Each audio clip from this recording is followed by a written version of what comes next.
Hey guys, welcome back to Brother Jay's Card Finds. Again, it's been a little while, I guess. Just haven't been that many shows to go to, really. There really haven't been. I don't know if they slow up in the winter. I guess they must, but yeah, there really haven't been anything worth going to. So I haven't been going.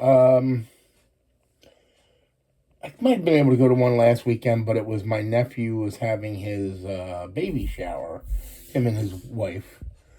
And it was an interesting one. I usually think of baby showers, I think of it's all women going to meet with the women. And this was one that was just basically a party for everyone. All my family was there, my parents, my brother and his ex-wife, and myself and my girlfriend. And we all met up and, I tried to get a gift to bring to her, but the place I ordered the gift from ended up, I paid express shipping, and they still couldn't get it there in time, in like a week's time. So I do not order from them. I'm not even give them a shout out, tell you who not to order from. Just yeah, they're not very good anyway. All right, but here's the story of this one. I did see this weekend there were two shows. There was the big one in Westchester. It's a nice show. I really enjoy going to that, but again, it's the one where you have to. Well, first of all, it's in Westchester, which is a bit of a haul for me. It's probably not much further than Allentown, but it's a bit of a haul. And then on top of that, you have to either pay the early bird entry fee to get in at when it really starts, and pay $10, or you have to wait an hour for everybody else to go through and pick stuff out and pay $5.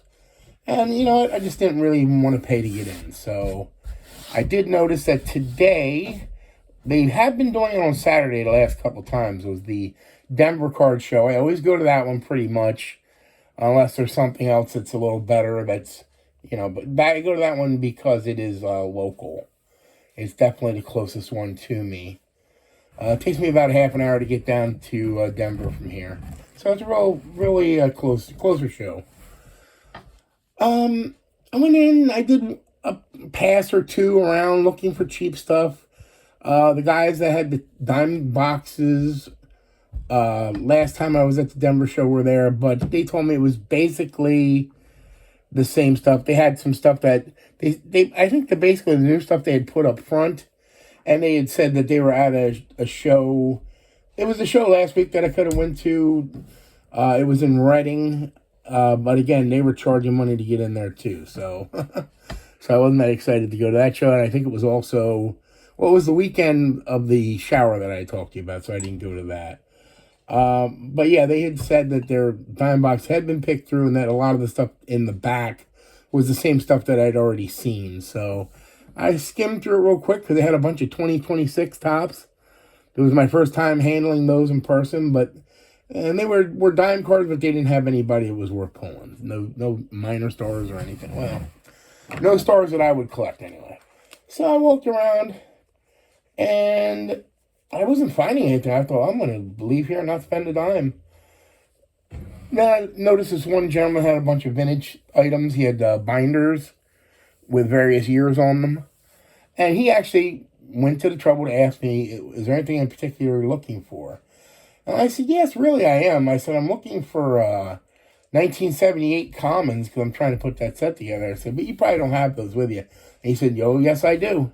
And he brought out 800 count box. And he said, here you go through them.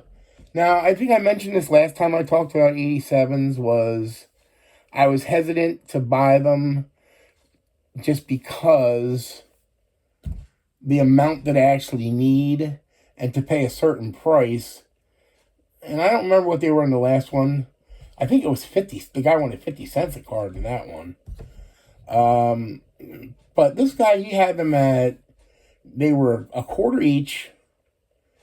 Or if you ended up picking out one of the team cards, or if you ended up picking out what was the other card? Oh, the checklist.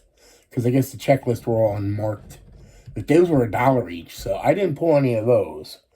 So I needed a few of the ones that he had in there, but since they were $1, I figured I could probably get them elsewhere cheaper. But I went ahead and decided, you know what? I'll pay a quarter each. probably if I buy a bunch, he'll probably give me a discount, which he did.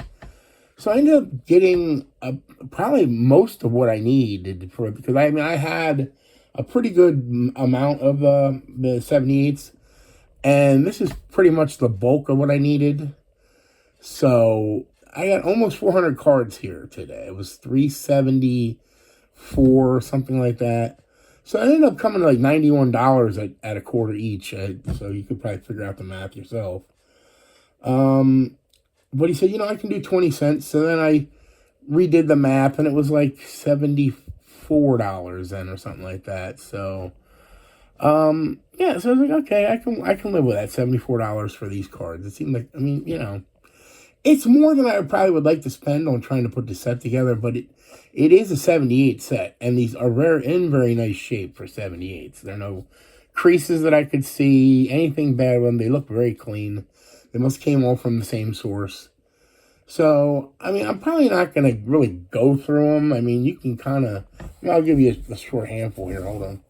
I'll push these back a little bit. But you can see, here's the 3 stacks that I got. And, you just got, like Rick Manning, Don Asse, Crew Cal, Bobby Grich, Darrell Porter, Steve Kemp, Charlie Huff, John Matlack, Rich Hebner, Jeff Zahn. So you get the idea. Generally Commons, Sparky Lyle, Rick Waits. But they're all very clean cards. Very clean. Glossy. No wear, no damage. The corners are all pretty good. So yeah, they're very nice cards. So I wanted to ask you guys that might be set collectors. This is more of a different type video than I normally do. I don't normally do set collecting videos, but that's what I spent my time with at this show, so that's what I have to show you. Do you think 25 cents or 20 cents a card was pretty good deal for these, considering they're commons? He did pick out mostly. There's a few in here that I would consider minor stars, but do you think 20 cents a card was a good deal? Should I have instead tried to go for another bulk lot and tried to fill in what I need, but probably get a lot of duplicates? Or just what your opinion is in the comments, if you don't mind. I'd love to hear the opinion of some people that have put together some sets, because I think I get them cheaper, but then my condition isn't as good as what these are. So he also had a bunch of star cards. Now, I have most of the really good ones. Like I have the Eddie Murray, I have the Mauldin and Trammell, I have the Jack Morris, I have the I'm trying to think of some of the other ones that are in there. I have all the really good ones, but he had me go through the star cards. Now, some of the prices he had, I thought were a little on the high side, and I didn't want to pay them. But if I found what I felt was a good price, I did go ahead and buy some. So I'll show you what I got. I got a 78 Rod Carew. He had $1 on that. Yes, it's off center. He had a Tom Seaver. And I think the reason I got that fairly cheap is there's a little bit of stain on the back. Doesn't really hurt my feelings. Here is a Ted Simmons, recent Hall of Famer, but he had him in there. It's pretty presentable. He had other ones that were like $2 and $3. Here's a George Brett. It looks like it might be a little rough, like on the top. I don't know if you can see that, but it looks like there's something going on there. But we got a Reggie Jackson, most homers, 1 World Series record breaker. I need the Nolan. I think there's a Nolan Ryan record breaker and a Pete Rose record breaker. He had Pete Rose, but I think it was like somewhere between $5 and $10 he wanted on that one. I thought that was a little high.